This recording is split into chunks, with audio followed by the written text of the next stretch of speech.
En términos del populismo penal, hay toda una discusión muy grande y muy interesante en dos sentidos. Depende de cómo estemos entendiendo el populismo penal o cómo se traduzca el populismo penal.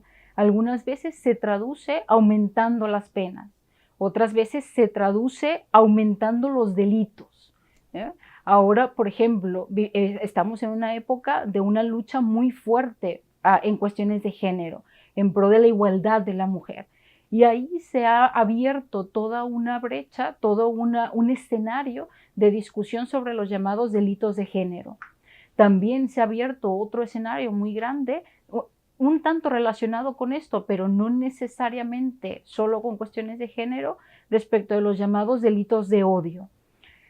¿Cuál es el problema? Los problemas probatorios aquí son muy grandes porque tal como lo ha establecido el legislador, tal como los legisladores establecen los tipos penales, muchas veces se tienen que probar estados mentales y la prueba de los estados mentales es muy complicada. Entonces tienes muchos problemas a nivel probatorio para poner en práctica esos delitos.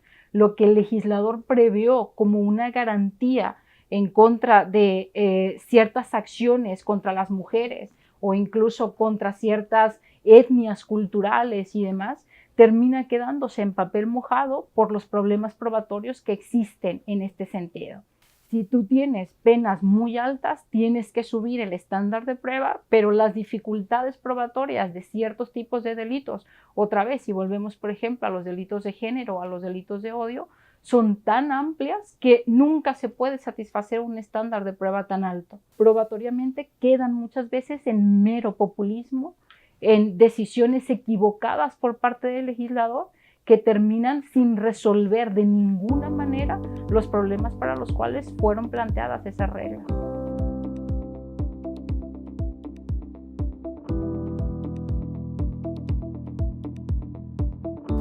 Es un escenario desafortunadamente compartido por muchos estados, no solamente el estado brasileño, es una situación muy generalizada en distintos países. Y aquí otra vez la respuesta es compleja. Hay distintos escenarios en los que se tiene que trabajar probatoriamente. Uno de esos escenarios tiene que ver con la llamada psicología del testimonio. La psicología del testimonio es un área muy novedosa de la psicología. Es una psicología experimental, lo que quiere decir que hay mucha investigación empírica de por medio. No es una psicología clínica, es otro tipo de psicología que en los últimos años ha hecho investigaciones empíricas muy fuertes para demostrar la debilidad del testimonio.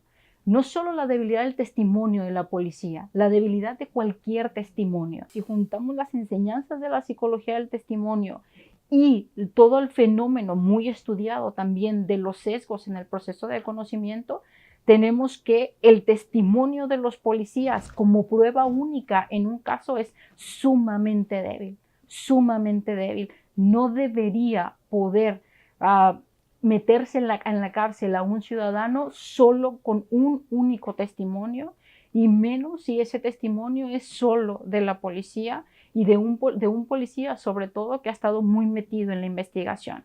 Hay algunos sistemas jurídicos que incluso en sus propias reglas ya tienen esto como una práctica reglamentada. El sistema inglés, por ejemplo, no permite que haya una sentencia condenatoria si hay solamente un testigo, una prueba testifical y no hay otras pruebas que lo corroboren.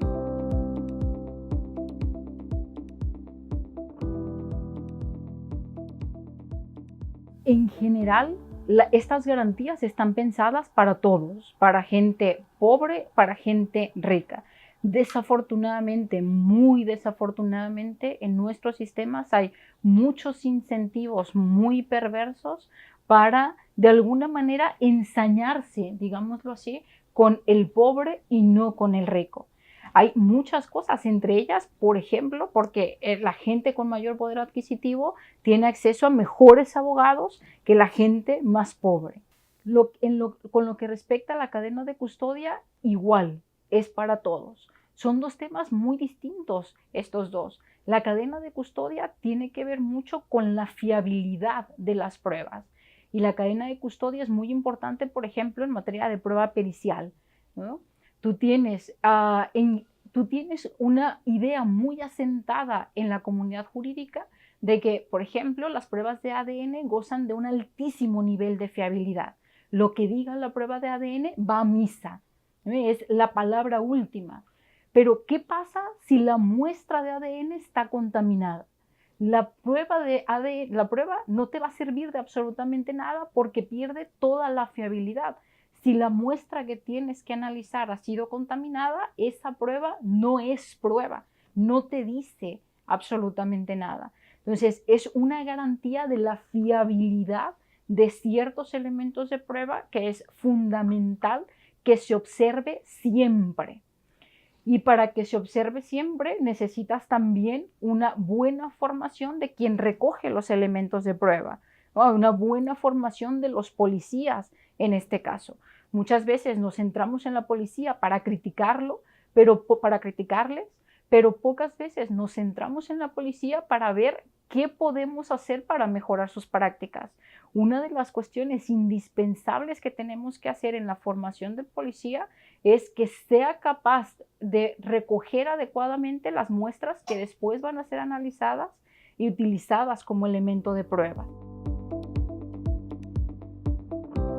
No es mi primera vez en Brasil, he estado antes en Brasil, pero sí es mi primera vez en el instituto y es mi primera vez en Sao Paulo, de hecho. Había estado en otras partes de Brasil, en otras instituciones, incluso en el Poder Judicial, pero no en Sao Paulo y no en el instituto.